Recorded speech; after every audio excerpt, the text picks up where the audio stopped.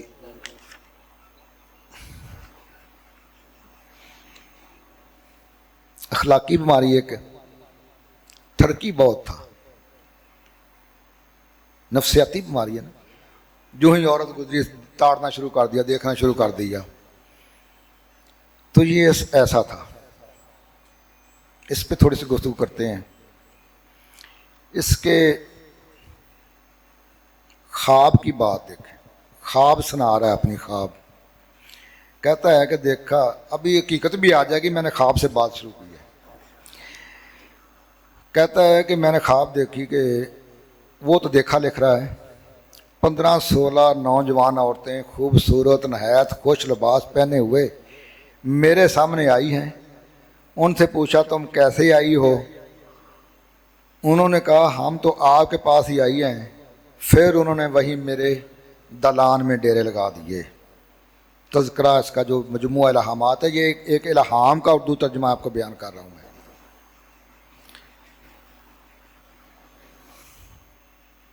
پھر کہتا ہے والد صاحب کی، اس کا بیٹا بیان کر رہا ہے، والد صاحب کی وفات کے چند یوم بعد دیکھا کہ ایک پیڑھی پر بیٹھا ہوا ہوں تو ایک عورت نوجوان عمدہ لباس پہنے دیکھا، 30-32 سال کی عمر کی، میرے سامنے آئی اور اس نے کہا کہ میرا ارادہ اب اس گھر سے چلے جانے کا تھا، مگر تم آ گئی ہو تو رہ جاتا ہوں۔ یعنی کہ بیٹا بتا رہا ہے کہ والد صاحب نے مجھے یہ بتایا تھا۔ اچھا، تو اس کی عورتوں کے ساتھ میل جول کتنا تھا اس کا؟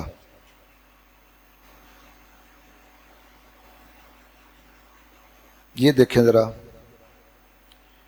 غیر محرم عورتوں کے ساتھ بے حجاب آنا ملتا تھا، رات کو پہرا کے نام پر، کہ جس کمرے میں سونا ہے اس پہ پہرا ہونا چاہیے، پہرے دار عورتیں ہوتی تھیں، عورتوں کا جھرمٹ ہوتا تھا۔ پنکھا جھلنے کی ذمہ داری ایک عورت کی تھی جس کا نام زینب تھا، وہ اس کو پنکھا جلتی تھی۔ ٹانگے دبانے پر بانو مامور تھی۔ بابو شاہ دین کی اہلیہ جو مرزا قادیانی کی یار تھی، ان ساری خدمت گزاروں کی مکھیا تھی۔ نام محرم عورتوں کے ساتھ اس کا اختلاط رہتا تھا۔ یہ 1-2 حوالے ہیں میرے پاس اس کے، اسی طرح کے اس کے سیرت المہدی میں صفیہ بیگم بیان کرتی ہیں، ہاں برکت بی بی اہلیہ مولوی رحیم بخش ساکن تلونڈی بیان کرتی ہیں، ایک دن آپ لیٹے ہوئے تھے اور میں پیر دبا رہی تھی، کئی طرح کے پھل، لیچیاں، کیلے، انجیر، خربوزوں میں سے آپ نے مجھے بہت سے دیے، میں نے ان کو سنبھال کر رکھا کہ یہ بابرکت پھل ہیں، ان کو میں گھر لے جاؤں گی تاکہ سب کو تھوڑا تھوڑا تبرک دوں گی۔ جب جانے لگی تو حضرت اماں جان کو فرمایا برکت بی بی کو وائی برنم دے دو۔ آگے جو ہے وہ میری بیٹیاں پیچھے بیٹھی ہوئی ہیں، بہنیں بیٹھی ہوئی ہیں، وہ الفاظ میں بول نہیں سکتا جو اس نے بولے ہیں۔ تو کہتی ہے یہ مجھے یاد نہیں رہا کہ وہ دوائی مجھے کس نے لا کر دی۔ حضور نے 10 قطرے ڈال کر بتایا کہ صبح اور شام کو پیا کرو۔ میں گھر جا کر پیتی رہی۔ دوا پینے کے بعد مجھے حمل ہو گیا تھا جس کا مجھے علم نہ تھا۔ میں نے خواب میں دیکھا میں اور 2 اور عورتیں بیٹھی ہیں،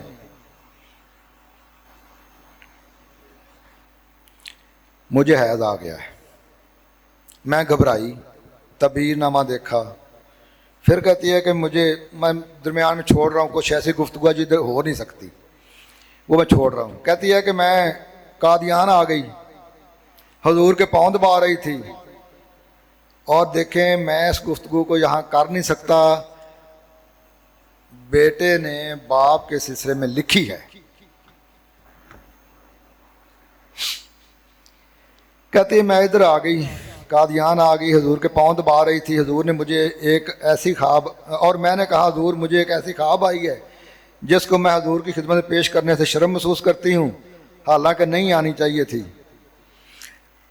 تو آپ نے فرمایا بتاؤ۔ میں نے عرض کی تو پھر وہ میں نے خواب جو پہلی آئی تھی وہ میں نے خواب بتائی، تو آپ نے ایک کتاب منگوائی، کتاب منگوا کر اس کو کھول کر دیکھا تو فرمایا جو عورت ایسا خواب دیکھے گی اگر وہ حاملہ ہے تو لڑکا پیدا ہوگا، اگر حاملہ نہیں تو حمل ہو جائے گا۔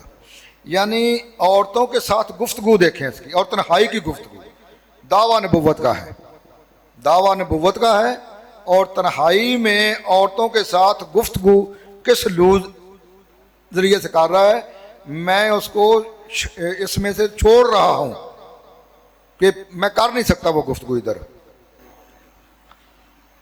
پھر یہ ایک صفیہ ہے، کوئی صفیہ بنت مولوی عبدالستار، وہ کہتی ہے کہ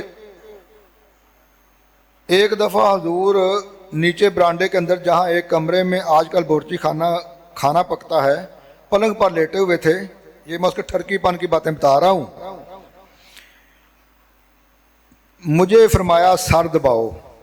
آپ دبواتے نہیں تھے بلکہ ایک طرف انگوٹھے اور دوسری طرف کی انگلی سے چسواتے تھے۔ میں بہت دیر تک اسی طرح سر دباتی رہی۔ مجھے سر دباتی کو فرمانے لگے کسی دن تم کو بہت فخر ہوگا کہ میں نے مسیح موعود کا سر دبایا ہے۔ یہ اس کے عورتوں کے ساتھ معاملات ہیں۔ اور دوسری طرف اسی عبد الکریم سیالکوٹی نے لکھا ہے کہ ایک دفعہ حضرت صاحب جا رہے تھے، کہیں اسٹیشن پہ جا رہے تھے، اور بیگم صاحبہ اپنی بیگم صاحبہ کو ساتھ لے کے اور اس پہ پلیٹ فارم پہ چہل قدمی کر رہے تھے۔ بیگم صاحبہ نے پردہ نہیں کیا ہوا تھا۔ ہمیں بڑی شرم آئی، مریض کہتے ہیں ہمیں بڑی شرم آئی کہ لوگ کھڑے ہوئے ہیں، بیٹھے ہوئے ہیں ادھر اسٹیشن پہ، چہل پہل ہے پلیٹ فارم پہ، اور حضرت صاحب ان لوگوں کے ساتھ جو ہے بیگم صاحبہ کے ساتھ چہل پہل کر رہے ہیں۔ کہتے ہیں کہ میں نے وہ ادھر نہ کہا کسی کو کہ حضرت صاحب سے کہیں کہ بیگم صاحبہ کو بٹھا دیں۔ اس نے کہا میں تو نہیں جاتا۔ کہتے ہیں میں خود چلا گیا۔ میں نے جا کر حضرت صاحب سے کہا کہ لوگ ادھر بہت زیادہ ہیں اور آپ ایسا کریں کہ بیگم صاحبہ کو بٹھا دیں۔ حضرت صاحب نے مجھے جھڑک کر کہا میں ایسے پردے کا قائل نہیں، جاؤ بیٹھو جا کے۔ واپس آیا، جس کو پہلے کہہ رہا تھا کہ جاؤ اس کو حضرت صاحب کو ذرا ریکویسٹ کرو، وہ کہتا لے کے آ گئے ہو جواب۔ یہ عبد الکریم سیالکوٹی نے سیرت مسیح موعود میں لکھا ہے، اس کی سیرت لکھ رہا ہے، اس میں یہ واقعات اس نے لکھے ہیں۔ تو اس کے بعد ایک نفسیاتی بیماری ہے جی، ڈر جانا۔ نبی اپنے وقت کا بہادر ترین شخص ہوتا ہے، سب سے بہادر، ڈر اس کے قریب نہیں گزرتا کسی بھی معاملے میں، اور یہ اتنا ڈرپوک تھا